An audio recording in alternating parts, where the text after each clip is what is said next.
"What is this?" one of the guards laughed. "A military ID or a museum ticket?" They all chuckled. An old man approached the gate quiet, steady forgotten, his brown felt hat weathered by time. His ID faded beyond recognition. But they didn't see the weight behind his silence.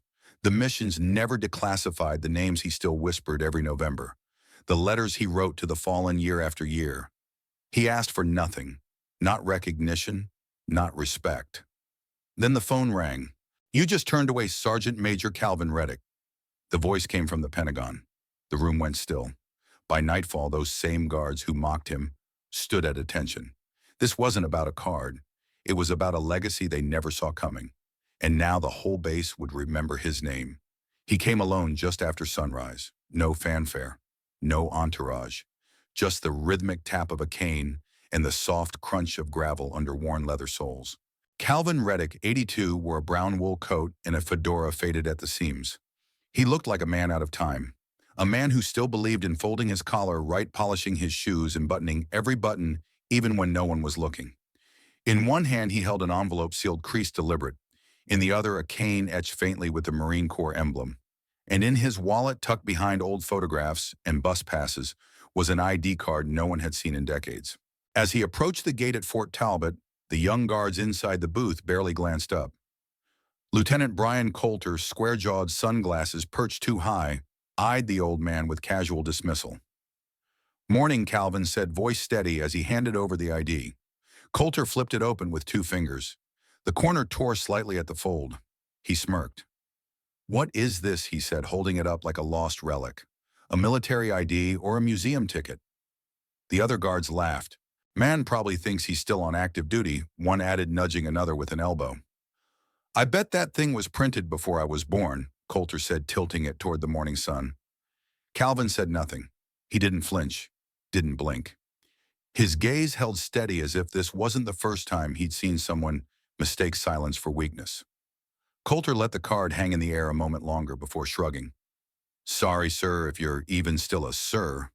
This ID's long dead. Regulations say no valid credentials, no entry. There's a military museum down the road, though. Might be more your speed." Calvin nodded once, a simple, quiet gesture. Then he took the ID, tucked it back into his wallet with practiced care, and turned. He walked slowly back toward the tree line. Alone. The envelope never left his hand. He didn't speak, didn't protest. He just left behind a silence so heavy it made even the wind hold its breath. Inside the booth, the laughter resumed. But not from everyone. Private Marco Salinas, standing in the back, watched the man retreat with a hollow weight in his chest. There was something in the way that old man walked away. Something that didn't feel like defeat. It felt like unfinished business. And Marco couldn't look away. The laughter faded, but the silence stayed with Private Marco Salinas. He remained still in the corner of the booth, his arms crossed tightly, eyes following the old man as he sat beneath a distant tree. Calvin Reddick didn't fidget. He didn't look back. He simply sat with his hat in his lap and his envelope resting gently on his knee, like a man who had all the time in the world or none left to waste.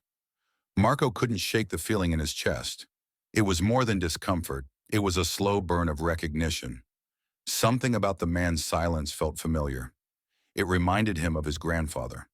Marco's abuelo, Hector Salinas, had fought in Korea. He never talked about it, not unless someone asked. And even then the stories came out like rusted nails, slow bent hard to handle.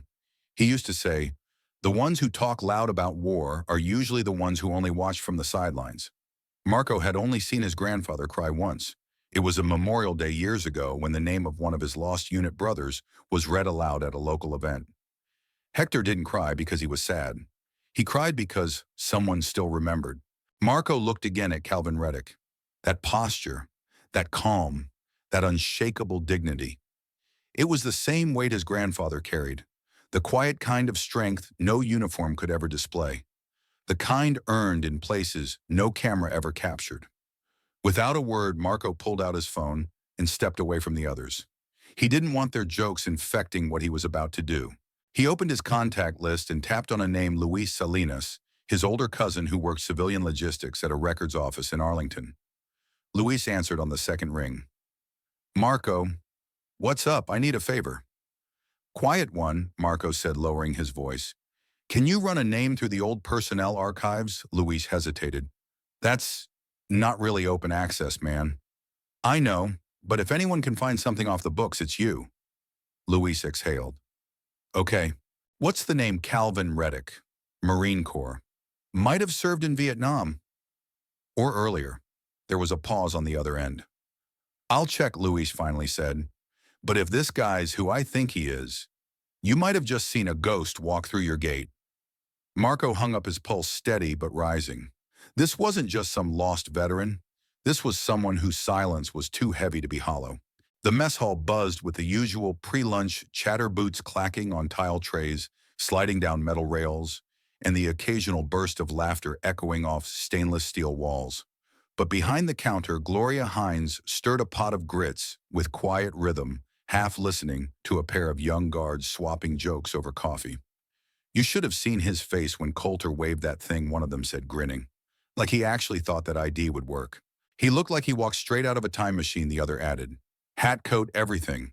Like he belonged in a black and white photo. They laughed again. But Gloria didn't. She froze, spoon mid-stir, her brow furrowing. Something about the way they described him, a quiet man with a brown felt hat, walking slow, not saying much. Did he have a cane, she asked without turning around. One of them looked up surprised. Yeah, and an envelope. Looked like he was holding onto it for dear life. Gloria slowly set the spoon down, wiped her hands on her apron and turned. That wasn't just some old man. The two guards blinked. You know him? She nodded faintly. I think I saw him once before. Back in '82. Explosion at the fuel depot. Everybody ran except one man. He walked straight into the fire. Pulled 3 guys out like he didn't even feel the heat. Never said a word, just left. You're saying that was him? One of the guards asked, incredulous.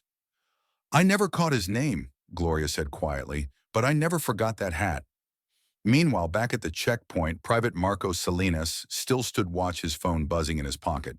His cousin Luis had promised to dig, but Marco couldn't wait. He snapped a quick photo through the booth's window, Calvin Reddick sitting still beneath the tree envelope, balanced on his knee, eyes distant but sharp. He uploaded it to the base's internal forum with a simple caption, Does anyone recognize this vet turned away this morning? Mess hall staff says he saved lives in '82. That post did what whispers couldn't. Within minutes, comments flooded in. Looks familiar. My uncle mentioned someone like this. Why was he denied entry? Is this for real? The base's quiet rhythm began to shift. People stopped mid-conversation. Screens lit up in break rooms, security offices, supply rooms. The question moved through the ranks like wind before a storm. Who is Calvin Reddick? And more importantly, what had they just done? The security office at Fort Talbot was never truly quiet. Between rotating shifts, crackling radios, and clattering boots, silence had always been an intruder. But when the phone rang, sharp, deliberate, and marked Secure Line, Pentagon, the entire room seemed to freeze. Private Marco Salinas was closest. He glanced at the caller, ID heart jumping. Without hesitation, he snatched up the receiver. Fort Talbot Security, Private Salinas speaking. The voice on the other end was crisp, calm, and commanding. This is Colonel Abigail Mercer, Department of Legacy Operations, Pentagon. I need to speak with the officer in charge of your main checkpoint. Immediately. Salinas straightened, throat tightening. Yes, ma'am. One moment. He held the receiver in the air, turning toward the others. Coulter. It's DC. They want you. On speaker. Lieutenant Brian Coulter, who had just been retelling his war hero with a cereal box ID story in the adjacent locker room, sauntered in with a smirk. He pressed the speaker button, tone casual. This is Lieutenant Coulter, Fort Talbot. How can I help? Colonel Mercer didn't wait. Lieutenant, as of this moment, you are to locate and treat Sergeant Major Calvin Reddick with full military honors and protocol. You are speaking of a man whose operational record remains classified across 3 administrations. The room went silent. Coulter's expression drained of color. I wasn't aware. No, Mercer snapped. You weren't. Because you looked at an expired ID and assumed it told you everything. That man led Operation Harrogate in 1971. He extracted 29 POWs from hostile territory without a single loss. His service predates your birth. His security clearance, Directive 117 Bravo, remains active indefinitely. Do you understand me? Lieutenant Coulter nodded, then realized she couldn't see him. Yes. Yes, ma'am. Salinas locked eyes with him, but said nothing. Mercer continued. There's a black SUV en route to your gate. Colonel Thomas Granger is aboard. Prepare for transfer and honor corridor setup. You've got 20 minutes. The line went dead. Nobody moved. Sergeant Dana McNeil was the first to speak. Did she say Operation Harrogate? Salinas whispered. I told you he wasn't just anybody. Coulter stood frozen, staring through the window at the tree in the distance, where Calvin Reddick still sat, calm, patient, forgotten by everyone. Until now. Orders echoed in Coulter's head like thunder in a canyon. Full honors. Immediate. He swallowed hard, and for the first time that day he stood at attention. The hum of tires on gravel broke the stillness like a drum roll. From the checkpoint booth, guards turned their heads as a sleek black military SUV approached the gate with purpose. Its tinted windows reflected the rising sun, and behind it trailed two more identical vehicles. They didn't stop to ask questions. They didn't need clearance. They were the clearance. The lead vehicle pulled up sharply in front of the security booth. Doors opened in perfect sync and out stepped Colonel Thomas Granger. Tall, broad-shouldered, his dress uniform, crisp ribbons gleaming, an expression like iron. Two officers followed close behind their steps, quick, deliberate. Without a word, Colonel Granger strode toward the booth. His presence sent a ripple through the guards like cold wind through tall grass. Where is Sergeant Major Reddick? He asked. His voice wasn't loud. It didn't have to be. Lieutenant Coulter, now pale and stiff as a statue, pointed toward the tree in the distance. Bench line. Still there. Granger nodded once, then turned to his aides. Begin honors protocol. Full corridor. I want salutes from gate to memorial. Now! The officers sprang into motion. Granger walked alone toward the tree. As he neared Calvin Reddick, slowly rose his cane, tucked under one arm, his envelope still held gently in his hand. He didn't look surprised. If anything, he looked expected, like he knew this moment was coming and had simply been waiting for others to catch up. Granger stopped in front of him. Then with perfect precision, he saluted. Calvin returned it with a slow, practiced lift of his hand, eyes locked with the colonel's. No words were exchanged. None were needed. Back at the gate, the entire base was already shifting. Officers barked commands. Recruits were called to formation. Dress uniforms were thrown over chairs. Boots snapped to attention. The news spread like wildfire through the barracks, mess halls, workshops, and admin offices. Sergeant Major Calvin Reddick was here, and he was real. By the time Calvin began walking toward the heart of Fort Talbot, the road ahead had transformed. Soldiers stood in rows, heels together, hands raised in salute. Mechanics stood with oil-streaked arms stiff at their sides. A young medic wiped her hands and ran to join the line. The chaplain clasped his Bible and bowed his head. This wasn't a parade. This was an apology in motion, a living tribute forming not out of ceremony, but out of respect long overdue. And at the center of it all, the man they once laughed at, walked like a giant. The corridor formed like it had always been waiting, just needing the right man to walk through it. Down the center road of Fort Talbot, from the front gate to the memorial courtyard, hundreds of service members stood shoulder to shoulder, their backs straight, their eyes forward, their hands raised in salute. The morning sun had climbed higher, casting long shadows behind them, but not a single soldier moved. Calvin Reddick began his walk at a slow, steady pace. His cane was tucked beneath one arm, unused. In his hand, still gripped with quiet certainty, was the same worn envelope. It had traveled farther than most orders, across wars, across years, and now it would reach its final destination. The mechanics were the first to salute. Grease still stained their sleeves, but they stood stiffly in their coveralls, helmets, off hands over hearts. Some of them had joked earlier. Now none of them blinked. Next were the recruits, barely out of basic, unsure of how to react, but instinctively straightening the moment he passed. They didn't fully understand who he was, but they knew they were in the presence of something rare, something not in their manuals. The chaplain, dressed in black with a silver cross hanging from his neck, stepped out from a side hall and stood silently as Calvin walked by. He offered no prayer, just a respectful nod and closed eyes. Cafeteria workers, janitors, administrative clerks, they all appeared from doorways and hallways lining the outer paths of the corridor, hands folded, mouths shut, hearts open. The base had become a living memorial. And through it all, Calvin Reddick walked like time itself had slowed to match his steps. Inside the booth, Private Salinas stood silently beside Lieutenant Coulter. Neither spoke. Coulter's jaw was locked tight, but his eyes followed Calvin the entire way, blinking more than once. Salinas finally whispered, "You see it now?" Coulter didn't answer, because some truths don't need to be spoken, they need to be witnessed. The sound of Calvin's footsteps against the asphalt echoed louder than any trumpet ever could. No music played, no flags waved, but the moment vibrated with something heavier than ceremony. Respect. Not the kind that comes from rank or ribbons.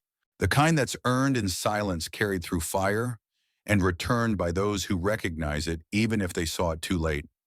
One by one, the soldiers lining the corridor followed him with their eyes. Not a single phone was raised. No one dared break the reverence. At the end of the path stood the memorial wall, polished and waiting. Calvin never looked back, because this wasn't his moment, it was theirs. Their chance to remember, their chance to witness. And he had come not to be honored, but to deliver something that could never be forgotten. The air grew still as Calvin Reddick reached the edge of the memorial courtyard. The rows of soldiers who had saluted him now stood in solemn silence, watching from a respectful distance. No words were spoken, no commands were shouted. Even the wind seemed to pause. Before him stood a granite wall, smooth and cold, engraved with names that time had tried to erase. But Calvin remembered every one of them. He stood still for a moment, his hand trembling, not from age but from memory. Then slowly he knelt, not from weakness, not from pain, but out of reverence. He placed the envelope gently at the base of the wall, where the sun touched the stone with a golden glow. His fingers lingered for a moment longer, tracing over the engraved letters names that lived louder in his heart than in any book. And as his head bowed, the world around him faded into memory. Flashback, Vietnam, 1968. The jungle was thick with smoke and fear. Calvin's squad was pinned under fire, and the medevac had been called off. He could hear Private Dorsey whispering the Lord's Prayer, blood soaking his sleeve. Calvin's voice cut through the chaos. "Nobody dies here today. Not on my watch." He carried 2 men out of that ravine, one on his back, one cradled in his arms through mortar fire, with nothing but a sidearm and a promise. Flashback. Cambodia, 1970. A night mission under heavy rain, a hostage operation gone sideways. Sergeant Linwood had slipped down a cliffside, dangling by a root, screaming for help. Everyone else hesitated. Calvin didn't. He threw down his rifle, climbed down barehanded, and pulled Linwood up 1 inch at a time, whispering, "We leave together or not at all."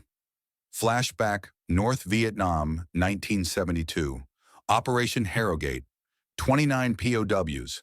A rescue mission no one thought could work. Calvin didn't sleep for 3 days. He coordinated every extraction, every coded signal, every final check. And when the last helicopter lifted off, he stood alone in the clearing, scanning for stragglers, only boarding when he was sure every soldier was accounted for. Not one man was lost. Back in the present, Calvin remained on one knee, his voice a whisper. "These were my brothers." His hand gently tapped the envelope. "Every year I wrote their families. I told them what these men did, who they were, how they lived." He looked up, voice stronger now. "I never mailed the letters. I didn't think anyone would care." The crowd behind him stood motionless, many now fighting back tears. Then a voice, firm, respectful, cut through the stillness. "We did, Sergeant Major." It was Colonel Granger stepping forward. He bowed his head. "We've delivered everyone." Calvin blinked, stunned. "Your letters, they reached the families. Some read them aloud each year. Some keep them framed. You remembered them, so we made sure no one else forgot." Calvin's composure faltered. He exhaled deeply, closing his eyes. Not from grief, from peace. Because in that moment he knew they were finally home. The courtyard had nearly emptied. Most of the base personnel had returned to their duties, but the weight of the morning lingered in every hallway, every footstep. The echo of Calvin Reddick's walk still seemed to hum in the walls of Fort Talbot. But Lieutenant Brian Coulter hadn't moved. He stood off to the side, hat in hand, his posture rigid, not out of pride, but out of something else. something unfamiliar, something like shame. He watched Calvin walk slowly along the side path that led to a shaded bench beneath an oak tree.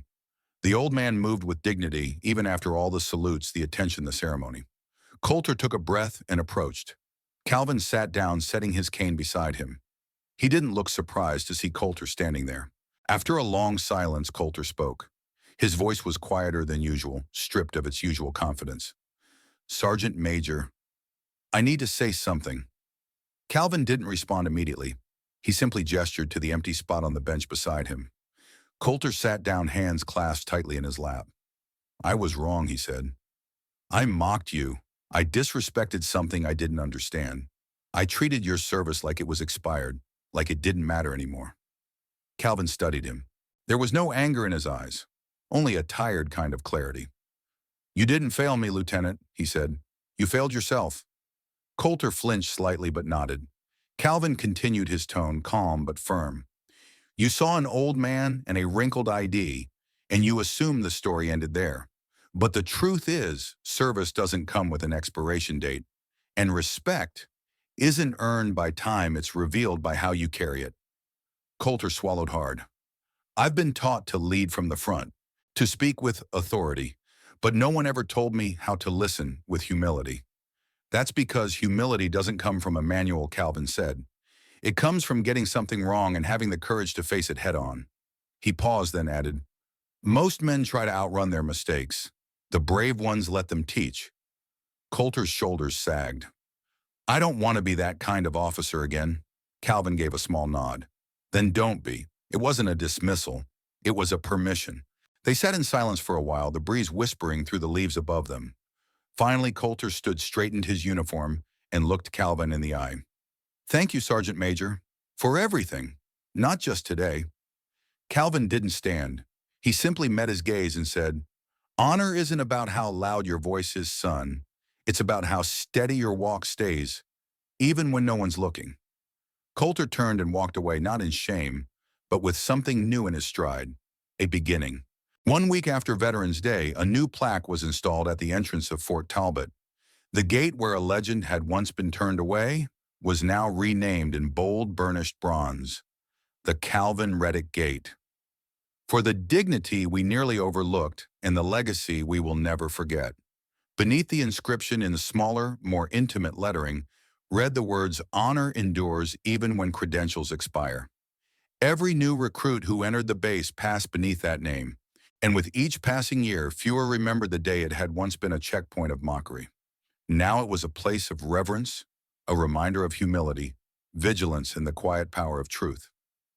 1 year later, in the early light of another Veterans Day morning, a single black SUV rolled up a narrow gravel road leading to a modest brick home just outside the town of Havenwood. The trees had begun to turn their leaves, swirling gently in the autumn air. A young officer stepped out, Lieutenant Sarah Delgado, newly assigned to Fort Talbot. She had heard the story of the gate. Everyone had, but she wanted to meet the man behind it herself. She didn't have to knock. Calvin Reddick was already sitting on the porch wearing his brown felt hat and sipping coffee from a plain ceramic mug. His eyes still held that watchful calm, the kind forged in silence, not in spectacle. "Permission to accompany you," Sergeant Major Sarah asked, standing tall. He gave a faint smile. "Permission granted." They sat for a while, sharing quiet thoughts and warm coffee. Calvin didn't say much that morning. He never needed many words. But before she left, he handed her a sealed envelope with her name written in precise cursive. "For when the day comes," he said. Sarah nodded, tucked it carefully into her uniform, and saluted. 6 months later, Calvin Reddick passed away peacefully in his sleep at the age of 83. No national headlines marked his passing, no parade. But word spread quickly across Fort Talbot.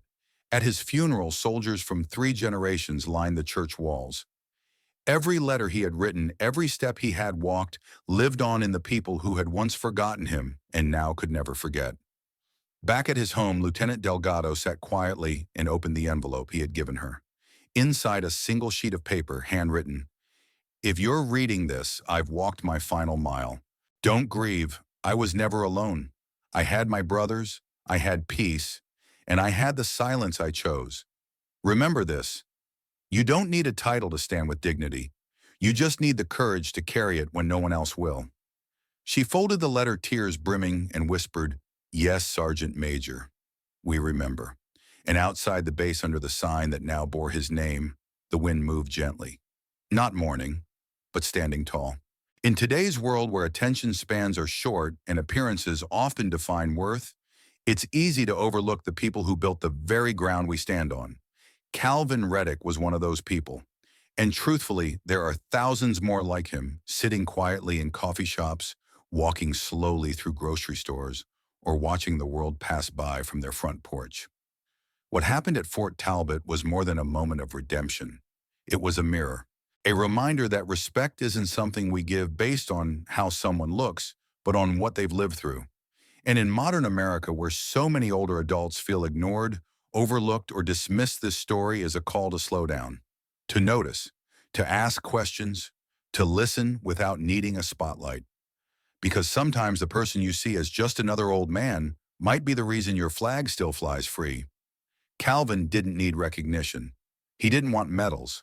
What he wanted, what he quietly earned, was to know that those he fought beside would never be forgotten. He lived with purpose, humility, and grace. And in the end, it wasn't his title that made the world stop. It was his example. So let's ask ourselves and ask each other, have you ever misjudged someone based on their age, their clothes, or their silence? What legacies are quietly fading around us because no one has stopped to ask or remember who in your life deserves a salute they've never received? Let's talk about it in the comments below. Share a name, a memory, a lesson. This is how we honor the past, not with parades, but with presence. And to our older viewers, you are not forgotten. Your lives, your stories, and your sacrifices still matter. Maybe now more than ever. Thank you for watching and for spending time with us today. If this story touched you, please give it a like and subscribe to the channel so we can continue sharing stories that matter, stories that remind us of the quiet strength that holds this country together. We tell these stories for the ones who can no longer speak and for those who still wait for someone to truly see them. And if there's one lesson to carry forward, it's this. You don't need a title to stand with dignity. You just need the courage to keep standing even when no one's watching. Until next time, take care of one another and remember the quiet ones.